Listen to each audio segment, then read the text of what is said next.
की ताई आमच्या घरामध्ये मात्र सगळ्यांचंच भाग्य खराब का होतं? त्याला कारण आहेत. भाग्य खराब होण्यासाठी काही कारण आहेत. आपलं नशीब खराब होण्यासाठी काही कारण असतात.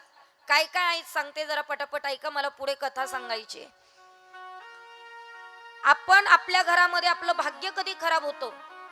तेव्हा ज्या वेळेला आपण दुसऱ्याचं वस्त्र परिधान करतो त्यावेळेला आपलं भाग्य खराब होत असतं. म्हणून कधीच कुणाचंच वस्त्र परिधान करायचं नाही.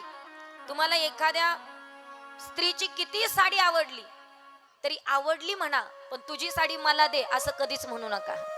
वाटलं तर थोडे पैसे खर्च करा, त्याच्यापेक्षा हलकी घ्या, पण परस्त्रीची मात्र वस्त्र कधी घालू नये. पण याच्यावर एक सांगता येईल का, जर तुमच्या घरी तुमची नणंद येत असेल, भाची येत असेल आणि नंदेने जर साडी आणली नसेल आणि तुम्ही जर म्हणाल माझी साडी कशी देऊ, उलट तुमची साडी म्हणजे भाऊजाईनी नंद्याला दिलेली साडी त्यानं काय होतं तर तुमच्या घरी लक्ष्मी प्राप्त होत असते.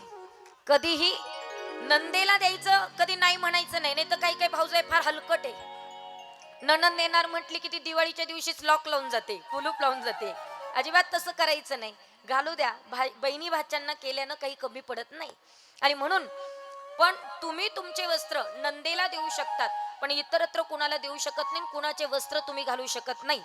जर घातले तर आपलं भाग्य खराब होत असतं. दुसरी गोष्ट, भाग्य खराब होऊ नये याच्याकरता काय करावं? काही काही लोकांना तुम्ही बघा दादा, काही काही लोकांना बसल्या बसल्या नख खायची सवय असते, कुरतडायची सवय असते. अजिबात कधी आपलं नख दाताला लागू द्यायचं नाही. काही काही बसल्या बसल्या नख कुरतडतात असतात. तुमच्यामध्ये आहे का असं कोणी? कोणीच नाही का? असले तरी तुम्ही मला सांगणार नाही.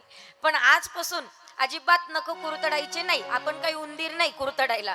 म्हणून काही काही बायांना सवयच असते हो, बसल्यानं कधी शांत बसत नाही.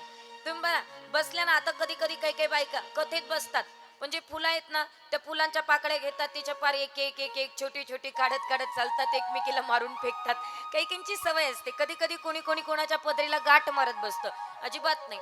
समजा तुम्ही जर नख काढले, एकतर नख काढण्याचा वार आहे, तुम्ही बुधवारी तुमचे नख काढू शकतात.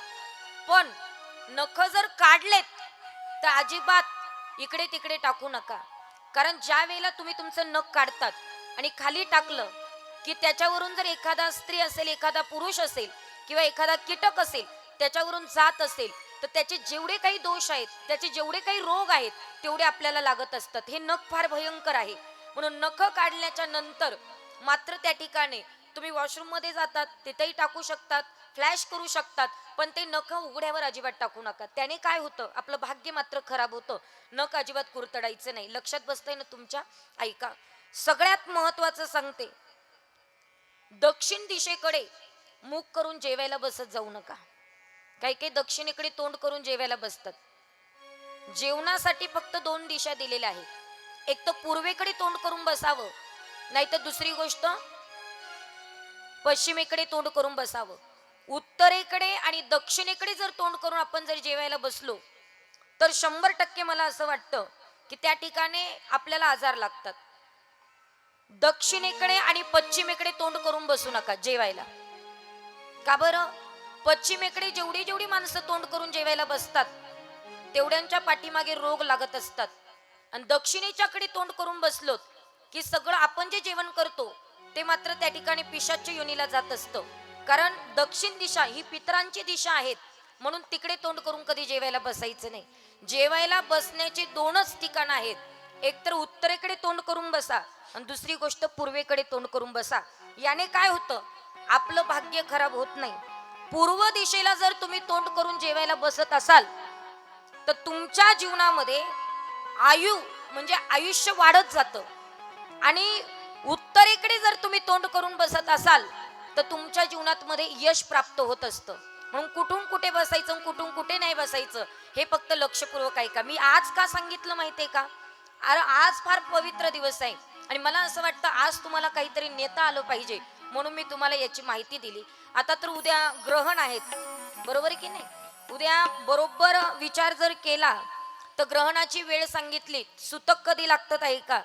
उद्या 3 मार्च 2026 या वेळेमध्ये आपलं सुतक जे लागतंय ते मात्र 6:21 ती सुरू होत आहेत आणि संपूर्ण 12 घंटे ते चालू राहणार आहेत. आपल्याकडे जास्त वेळ दिसणार नाही, आपल्याकडे फक्त 20 मिनिटं दिसणार आहेत, पण दिवसभर त्या ग्रहणाचं पालन आपल्याला करायचं आहे.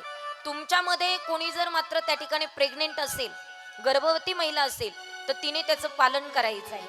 त्याचं पालन करायचं म्हणजे काही कापायचं नाही, काही ते तर सगळं सांगायची गरज नाही, तुम्हाला सगळ्यांना माहिती आहे. पण तेवढा जो काळ आहे तेवढा काळ तुम्ही परमार्थात घाला. 6:30च्या आत जर स्वयंपाक करता आला तर उत्तम होईल. आणि स्वयंपाक जर केला आणि 12 तास तुम्हाला तुमच्याकडे असतात, पण 12 तास जर समजा आपण नाही काही ग्रहण केलं तर उत्तम. काही वाटलं खावं तर थोडं पाकं खाऊ शकतो, पण तुळशीची पानं आत्ताच खुडून ठेवा घरी गेल्याच्या नंतर, कारण 6:30च्या नंतर आपल्याला तुळशीचं पान खुडता येत नाही. म्हणून सगळ्या अन्न पदार्थांमध्ये ते तुळशीचं पान त्या ठिकाणी टाकायचं आहे. काही अडचण असेल तर 100% मी इथेच आहे, मला भेटा. परंतु मला जेवढं माहिती आहे आणि मला वाटतं तुम्हाला जेवढं सोपं वाटतं तेवढं मी सांगण्याचा प्रयत्न केला. म्हणून कालपर्यंत आपण सगळेजण पाहत होतो भगवान श्रीकृष्णाचा जन्म झाला. जन्माचा दिवस अत्यंत आनंदाने आपण सर्वांनी साजरा केला. सगळ्यांच्या चेहऱ्यावर आनंद होता आणि तो भगवान परमात्मा जन्माला आलात महाराज. गोकुळामध्ये इतका आनंद की त्या आनंदाला अजिबात पारावर नाही, एवढा आनंद होता. आणि आनंद असल्या कारणानं यशोदा मैया तर फार आनंदी झाली होती महाराज. यशोदे मैयाला खूप आनंद झाला होता. नंदबाबाचं घर मात्र त्या ठिकाणी गोकुळ झालं होतं आणि त्या गोकुळामध्ये माझा परमात्मा जन्माला आल्याच्या नंतर अत्यंत सुंदर वातावरण तिथं तयार झालं. भगवान परमात्मे जन्माला आले आणि कंसाला कळालं की मला मारणारा जन्माला आलाय. कंसाला कळालं मला मारणारा जन्माला आलाय. कंसाने मात्र संपूर्ण